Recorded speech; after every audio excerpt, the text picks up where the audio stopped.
Security situation is still very much the talking point all over the country. Joining us to look at that is former Director of the State Security Services, Mr Ejiofor. Good morning.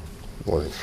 Well, sometimes we get to see some people on television, on pages of newspapers as a big plus for security agents, but sometimes when we don't get to see them, Nigerians say they're not doing enough. But we're not trying to access anyone now. We're trying to look at how best everyone, the security operatives as well as the people, can help nip this in the bud. Are we doing enough as a people to start with?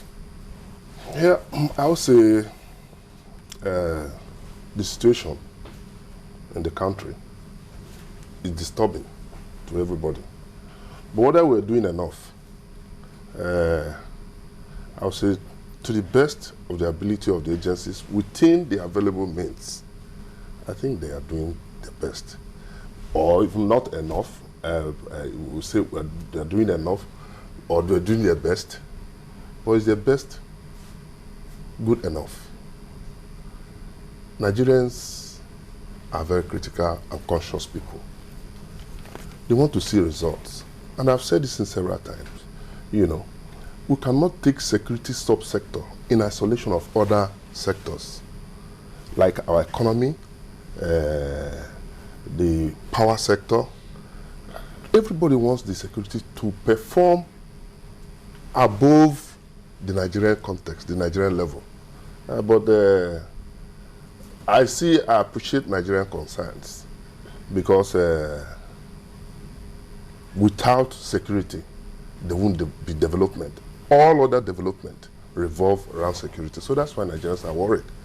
And it's the responsibility of all to also ensure that they support the security agencies. Well, two key things happened. First, those in the Muslim world, they believe that during the month of Ramadan, hostilities are suspended. So we're trying to look at the sect Boko Haram. If truly it's a religious thing, they decided to continue to unleash mayhem to the extent that some of them were taken to the mosque.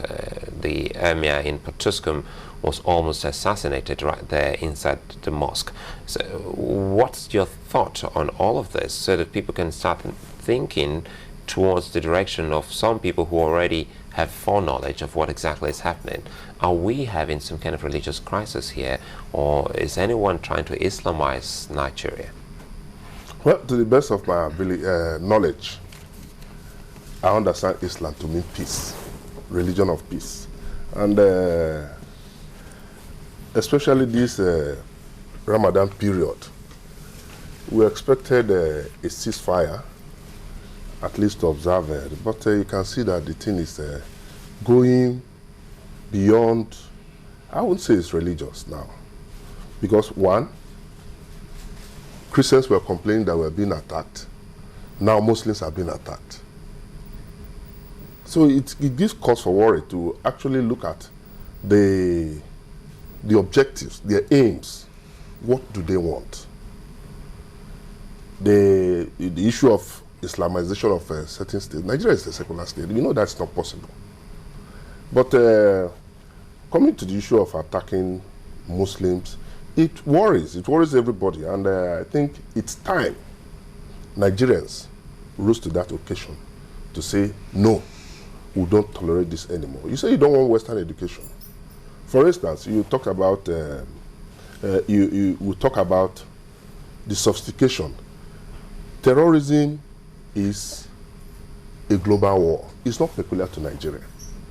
So we try within our own environment, our local environment, our own peculiar situation, to tackle it the way we should. But the problem is, you say you don't like Western education.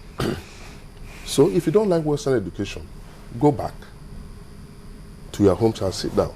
Don't be educated. But the irony again, the conflict is that the same people are using Western education products. Take for instance the issue, I think when I was invited, somebody talked about rocket launchers being brought in. How did you get there? How were they intercepted? It's based on intelligence. Perhaps we should be worried. Sorry, it's based on intelligence, yes. Because when we talk about RPGs, leaving IEDs and moving up, looking as if they've stepped up their game, shouldn't we also be doing same, even though they say in security, some of these things, for national security's sake, you don't openly talk about your strategies.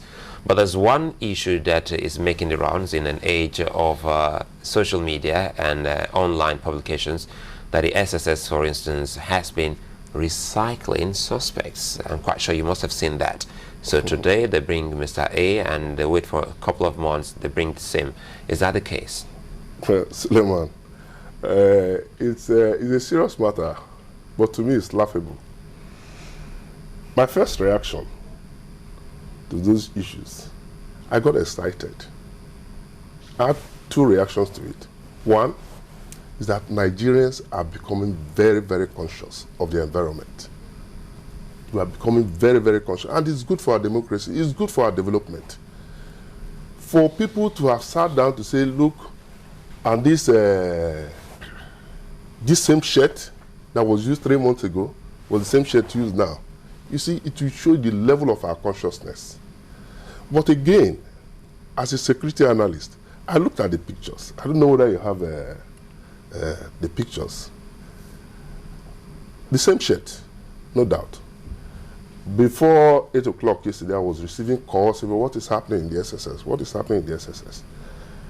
I said, what? He said, have you read the newspapers this morning? I said, yes, because I wake up reading the newspapers. And I had to make contacts, what actually happened. And I was told that, in fact, this same group of people who killed the PA to Principal Secretary to Governor Oshiomhole, they were ready for parade. They got them new shirts, but unfortunately, 3 of them were undersized. So they decided to go back to the old stock. Because, you know, in the SSS, I tell you, from experience, the State Security Service takes the welfare of its suspects very seriously. You don't compromise it. In fact, you'll be sanctioned if you maltreat a suspect. Forget the story people are talking about the SSS, that if you come to, they put you in a dungeon, they put your head upside down, and it's not true. Because we observe the best practices. It's not, I left service about 2 years ago, and I don't think much has changed. But if much has changed, it should be to the improvement.